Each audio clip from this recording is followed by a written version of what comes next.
সূত্রের প্রমাণ ক্লাসে তোমাদের সবাইকে স্বাগতম। আজকে আমরা সূচকের 5-6 নম্বর সূত্রটা নিয়ে আলোচনা করব।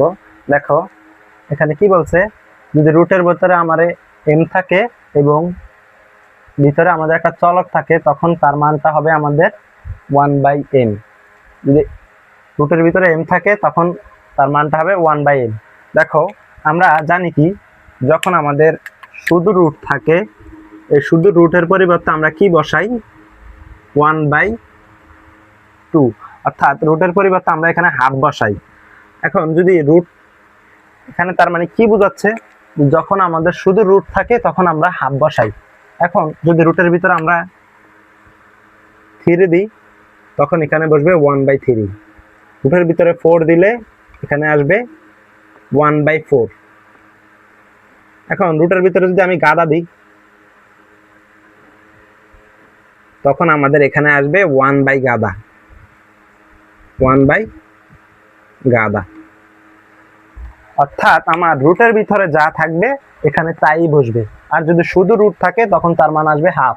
দেখো এখানে রুটের ভিতরে আছে m, তখন আমার এই মানটা আসছে 1/m।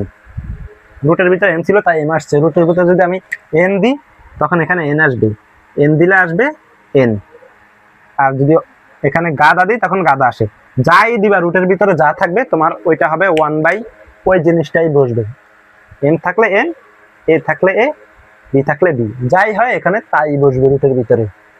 আর এখানে শর্তটা কি আসবে, এক্ষেত্রে শর্তটা হচ্ছে আমাদের এর মানটা বাস্তব নাম্বার হবে, এ শূন্য হতে পারবে না, এবং এমটা হবে আমাদের ন্যাচারাল নাম্বার। দেখো এ এলিমেন্ট আর এটা হবে অবশ্যই বাস্তব নাম্বার বা রিয়েল নাম্বার, বাস্তব সংখ্যা বা রিয়েল নাম্বার, আর এমটা হবে ন্যাচারাল নাম্বার বা স্বাভাবিক সংখ্যা। আর শূন্যটা হবে, এর মানটা কখনো শূন্য হতে পারবে না। বুঝতে পারছো? এই সূত্রগুলো সহজ, তুমি শুধু এতটুকু মনে রাখো, রুটের ভিতরে আমার যা থাকবে এখানে আমার তাই বসবে। রুটের ভিতরে আমার যা হবে ওই এর পাওয়ারটা 1/, তাই হবে। এখানে যা হবে এখানে তাই হবে।